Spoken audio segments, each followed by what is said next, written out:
If you want to change the world, start off by making your bed.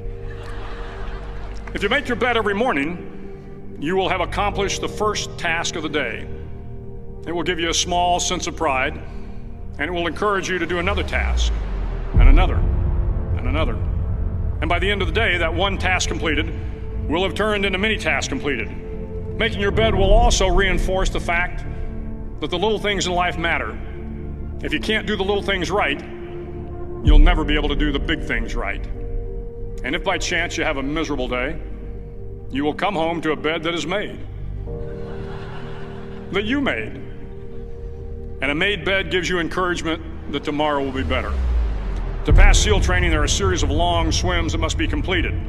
One is the night swim. Before the swim, the instructors joyfully brief the students on all the species of sharks that inhabit the waters off San Clemente.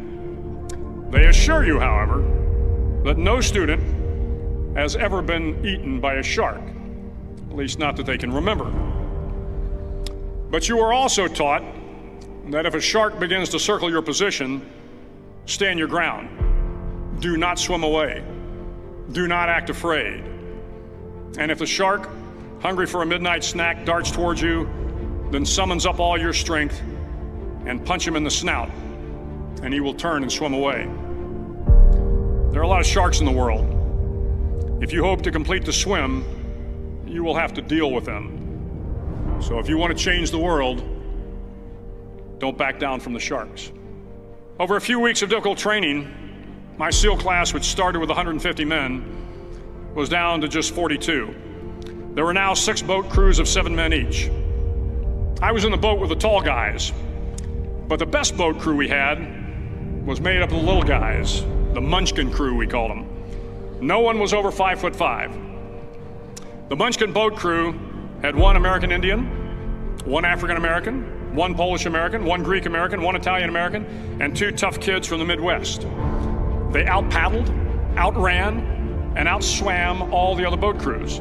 The big men in the other boat crews would always make good-natured fun of the tiny little flippers the Munchkins put on their tiny little feet prior to every swim.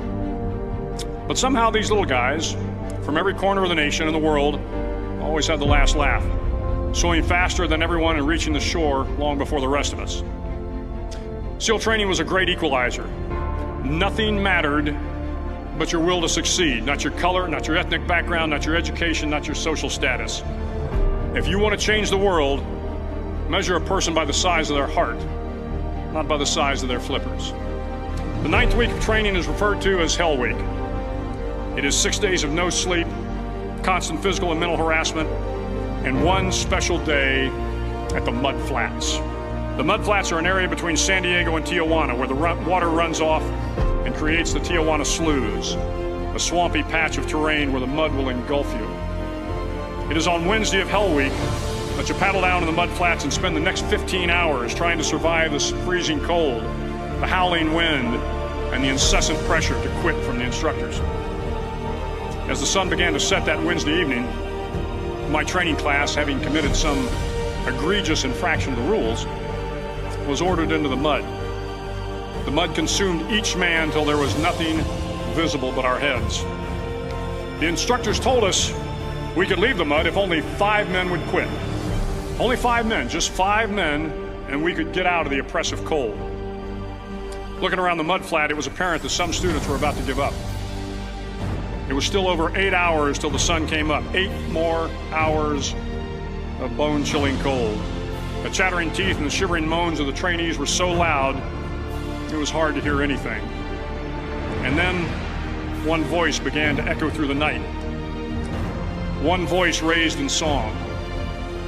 The song was terribly out of tune, but sung with great enthusiasm. One voice became 2, and 2 became 3, and before long, everyone in the class was singing.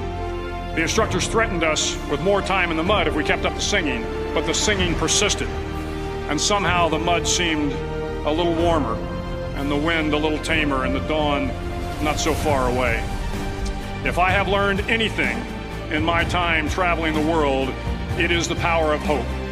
The power of one person, a Washington, a Lincoln, King, Mandela, and even a young girl from Pakistan, Malala. One person can change the world by giving people hope. So if you want to change the world, start each day with a task completed. Find someone to help you through life. Respect everyone. Know that life is not fair and that you will fail often. But if you take some risks, step up when the times are the toughest, face down the bullies, lift up the downtrodden, and never ever give up. If you do these things, the next generation and the generations that follow will live in a world far better than the one we have today. And what started here will indeed have changed the world for the better.